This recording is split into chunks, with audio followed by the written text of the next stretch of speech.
Hello, I'm Rob, and I'm one half of Robert's Dev Talk. I've been coding professionally since 1993. What's that, 32 years now. And my colleague Chris, for many decades, he's been coding too. And we just think it's important to share our knowledge. We also want to share the message not to give up in 2025. Don't believe the hype around AI. There's always going to be need for skilled coders, and hopefully we can share some of our year's knowledge with you on this channel. We haven't done anything in the last year because we've been so busy on projects, learning new skills, and we're going to pass those on to you. And very exciting, we've developed a product which I want to tell you all about in a later video.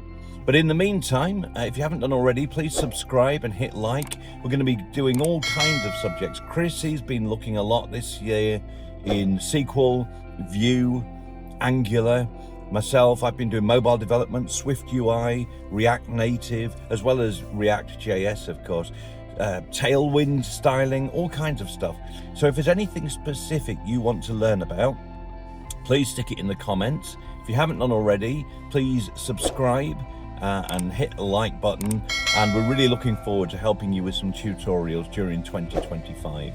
So watch this space. We'll see you next time. Why am I sat in the car? Because I'm going to get my McDonald's. It's New Year's Day here in York, UK, 2025. I'll see you next time.